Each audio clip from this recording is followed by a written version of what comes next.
Mixing and mastering engineers can sometimes just sound like they're speaking a different language, so here's some basic vocabulary and what they actually mean. A stem is just basically recording, kind of usually separated by instruments, and a track is just kind of the little slot it goes into. A multi-track session is just kind of a project as it has like multiple tracks, multi-track, and a lot of the times you'll hear that you need headroom, which is basically just like saying, hey, have your song peak below digital zero. Now, when someone tells you to compress by, like, let's say -4 decibels, what they mean is they want you to kind of open up your compressor and look at this gain reduction needle here that's on the top and have this needle on average be hitting -4 decibels. You would sort of just do this by like messing with the threshold knob until it's just, again, on average hitting that target number. Lastly, you'll often hear people talking about EQs, and EQs are really simple. They just raise or lower frequencies. So what are frequencies? Well, frequencies are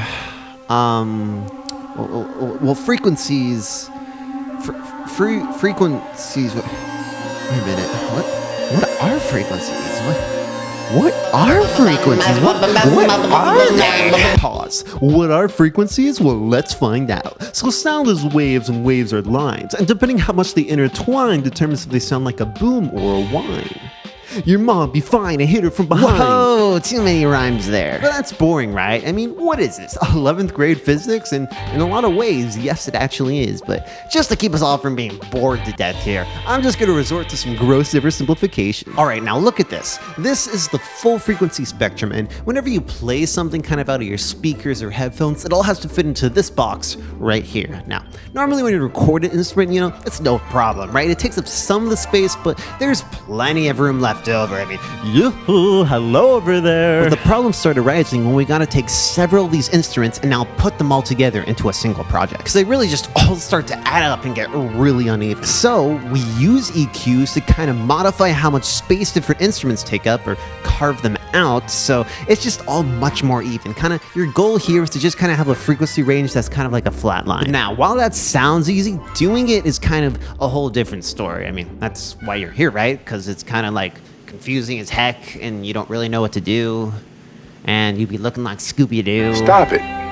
Get some help. So let's go back to our single instrument. You notice how it takes up a lot of space here, but not a lot of space over here? Well, what we can do is we can get rid of this tiny space it takes over here, so there's more room for other instruments to take up this other space. Because I mean, look at it, it's so tiny. It's not like it's important or anything. So the nice thing is, a lot of instruments tend to just take up different spaces. So let's say you have like a bass guitar that's over here and a shaker that's over here. You'll notice how there's kind of some intersection right here. Well, what we would normally do is just kind of carve them out, get rid of these small spaces, so there's just more room for these two instruments to just chill out and vibe. And so it's really just kind of fitting all these different puzzle pieces together without just overcrowding everything. That's how you kind of get where you have all these different instruments sounding so crisp and clear, but still kind of fit into this small box right here. And while we always seem to ask what are frequencies, we never seem to ask the more important questions, such as how are frequencies, or more importantly,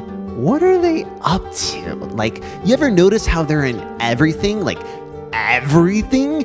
Every single sound has frequencies? Like, wow, that's a lot of frequencies, and they're just all clumped together kind of in one spot. Like, what's the end game here? Is it world domination, World War III, a new doomsday cult? Have you heard of the Prophet Brother sign? It just really makes you wonder, what are they up to? Shoot, we must be onto something here. Quick, pull me out! Pull me out!